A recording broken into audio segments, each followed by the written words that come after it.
বন্ধুরা, সম্পাদ ছোট্ট ফ্যামিলিতে তোমাদের স্বাগত জানাই। তোমরা কেমন আছো? আশা করি রাধা গোবিন্দের কৃপায় ভালো আছো।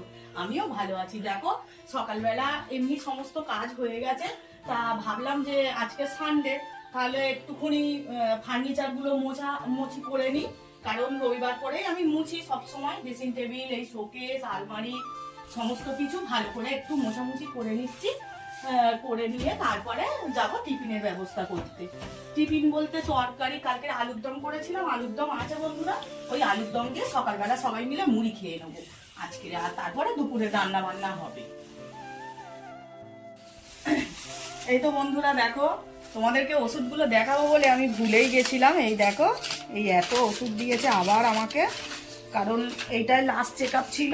বলেছে এবার কোনো অসুবিধা হলে তারপরে আসতে। এইটাই লাস্ট চেক আপ। তা আমি ওষুধটা খেয়ে নিই। তোমরা হয়তো ভাববে যে দিদি মিথ্যে কথা বলছে। তোমরা তো দেখলেই বুঝতে পারছো। বলো, আমার সত্যিই শরীর খারাপ। সবে অপারেশন হয়ে উঠেছি, তো কোন দিন ভালো থাকি, কোনো দিন খারাপ থাকি, এই মানে শরীরটা চলে। জানো তো, যেদিনকে ভালো থাকি খুব ভালো, আবার যেদিনকে খারাপ থাকি এত শরীরটা খারাপ লাগে যে বিছানা থেকেই যেন উঠতে ইচ্ছা করে না। তা চলো, ছেলে রাত্রিবেলা দেখো মৌরি আর মেথি ভিজিয়ে রেখেছিল, এই একটু ছেঁকে নিচ্ছি, তিনজনে খেয়ে নেবো, তারপরে চাটা করবো। দেখো সকালবেলা এখন 9:30 মতো বাজে, 9:30 বাজে বলে টিফিনটা খেয়ে নিই। কালকের আলুর দম ছিল, এই আলুর দম আর মুড়ি সকালে সব টিফিন খাচ্ছি। রাত্রে লুচি করেছিলাম, লুচি সব খাওয়া হয়ে গেছে। আজকের এই আলুর দম মুড়ি খাচ্ছি। আবার দুপুরে রান্না করব, আবার রাত্রে দুটো রুটি করব। এরকম করে ঘুরিয়ে ফিরিয়ে খাই বন্ধুরা। তা চলো খেয়ে নিই।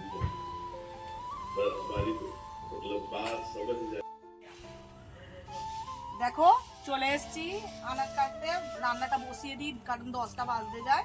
তা আজকে করবো এই যে, কালকের মা মূলোটা সে গ্রেট করে রেখে দিয়েছিল। মূলো ছেঁচকি করবো চিংড়ি মাছ দিয়ে, আর ডিম কড়াই আলু ভাজবো আর ডাল করবো। এই আজকের খাবার দাবার আমাদের মেনু। এগুলো আমার গাছের বিমস কড়াইগুলো আমি অনেকটাই, তো তাই জন্য আজকের একটু ভেজে নিচ্ছি, কালকেরে আবার একটু ঝোল করবো। 1 কিলোর মতো হবে বিমস হতে মনে হচ্ছে আছে। হ্যাঁ, পুরো প্যাকেট ভর্তি। আগে ডালটা সিদ্ধ বসিয়ে দিই, আমি এদিকে আনাজ টানাজগুলো কুটে নিলাম। তারপরে ডালটা সিদ্ধ হয়ে গেল, ডালটা ফোড়ন দিয়ে নিলাম। তেজপাতা, জিরে আর শুকনো লঙ্কা আর একটু পেঁয়াজ ফোড়ন দিয়েছি, দিয়ে এই যে ডালটা ফোড়ন দিয়ে নিলাম। এবার একটু ফুটে উঠলে ডালটা নামিয়ে নেবো, নিয়ে তারপরে এই যে ডিম কড়াই আর আলু এটা ভাজবো।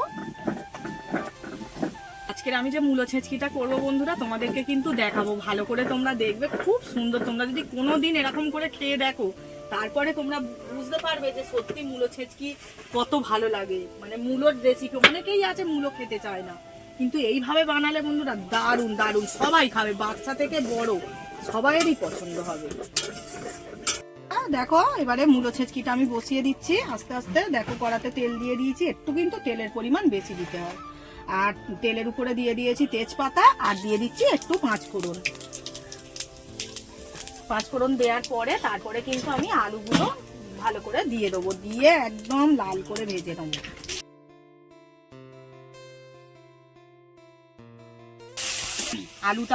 আলুটা কিন্তু লাল করে মানে দেখো কি সুন্দর একদম ভাজা হয়ে গেছে। এরপরে আমি দেখো টমেটো বাটা, পেঁয়াজ বাটা, ধনে জিরে, আর এতে এলাচ আছে বাটা, আর এই হচ্ছে আদা রসুন বাটা। আমি সব বাটা মশলাগুলো এতে একসঙ্গেই দিয়ে দিলাম। পরিমাণ মতো হলুদ গুঁড়ো, আর দেবো পরিমাণ মতো চিনি। এবারে দেখো মশলাগুলোকে অনেকক্ষণ থেকে কষতে থাকবে, কারণ জানো মশলাগুলো যত কষাবে ততই কিন্তু তরকারি স্বাদ ভালো হবে। চিংড়ি মাছগুলো কেটে বেছে ধুয়ে রেখেছিলাম, আমি এই মশলার উপরে দিয়ে দিলাম। অনেকে আছে চিংড়ি মাছটা ভেজে দেয়, কিন্তু আমি আর ভাজলাম না, অল্প চিংড়ি মাছ তো, এই জন্য আমি দেখো এর উপরে দিয়ে দিলাম।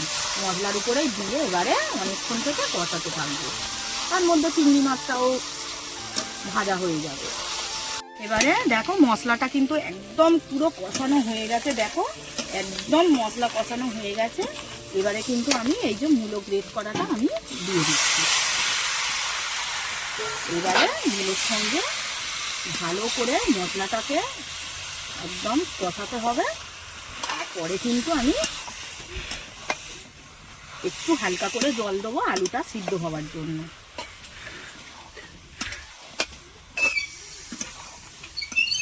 বন্ধুরা, আমার রান্না বান্না কমপ্লিট হয়ে গেল। এই যে ডাল আর এই তো মূলো ছেচকি, উপর দিয়ে ঘি গরম মশলা কিন্তু দিয়ে দিয়েছিলাম, আর তোমাদের দেখানো হয়নি। আর এই হচ্ছে বিম কড়াই আলু ভাজা।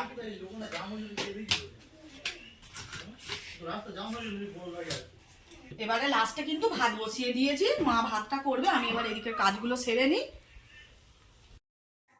এই তো দেখো রান্না বান্না করে একদম স্নান টান করে পুজো দিতে চলে এসেছি। আর আজকে সোমবার বন্ধুরা, আমার ভাগ্য কত ভালো, দেখো একটা বড় ধুধরা ফুল ফুটেছে, আকন্দ ফুল ফুটেছে। একদম বাবাকে ভালো করে ঘি মধু মাখিয়ে আমি কিন্তু স্নান করিয়েছে, সেটা তোমাদের আর দেখানো হয়নি।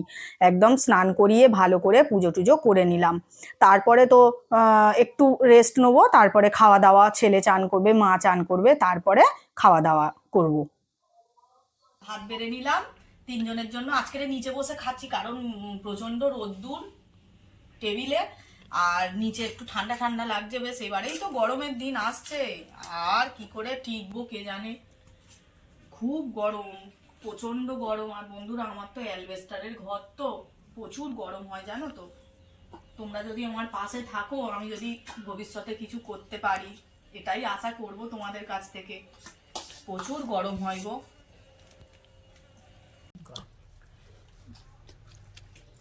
বন্ধুরা, একদম মাংস ফেলে খেতে হবে। আমি এরকম করে যদি তোমরা রান্না করো, আমি গ্যারান্টি দিয়ে বলতে পারি এত সুন্দর টেস্ট হয়েছে। লাস্টে শুধু নামানোর আগে একটু ঘি গরম মশলা দিয়ে দেবে, পুরো ব্যাস। ঘরের দেশি মূলের জন্য স্বাদ হয়েছে এরকম, না হলে বাজার থেকে আনলে ওটা। আর ঘরের দেশি মূলো মানে এর স্বাদই আলাদা। দেখো বন্ধুরা, ডাল করেছি, আমি কিন্তু এক ফোঁটা ডাল খাই না, খাবো না। শুদ্ধ মানে এই চচ্চড়ি দিয়ে শুকনো শুকনো করে ভাত মেখে খেতে এত ভালো লাগছে যে তোমাদেরকে কি বলবো। এই তো বন্ধুরা দেখো, সন্ধ্যাবেলার খাবার বসিয়ে দিয়েছি। আজকের হচ্ছে ছোলার ডাল দিয়ে আলু দিয়ে মিষ্টি দোকানের মতো তরকারি, আর গরম গরম রুটি। তেজপাতা, শুকনো লঙ্কা, গোটা জিরে আর একটু হিং ফোড়ন দেবো। দেওয়ার পরে দেখো এখানে সব মশলা করা আছে। মশলা করা বলতে শুধু আদা বাটা আছে, আর জিরে গুঁড়ো, ধনে গুঁড়ো, লঙ্কা গুঁড়ো অল্প করে, আর হলুদ গুঁড়ো, আর নুন মিষ্টি তো দিতেই হবে। কসুরি মেথি দিলাম, সামান্য করে গরম মশলার গুঁড়ো দিলাম।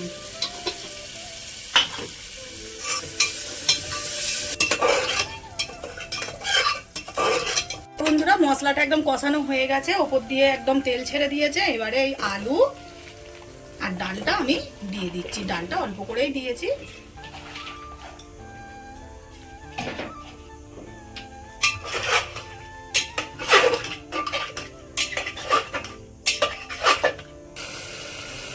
পরিমাণ মতো জল দিয়ে দিলাম। জল দিয়ে এবারে প্রেসার কুকারটা এঁটে দেবো। একটু নুন মিষ্টিটা দেখে নিন, একদম পারফেক্ট হয়েছে।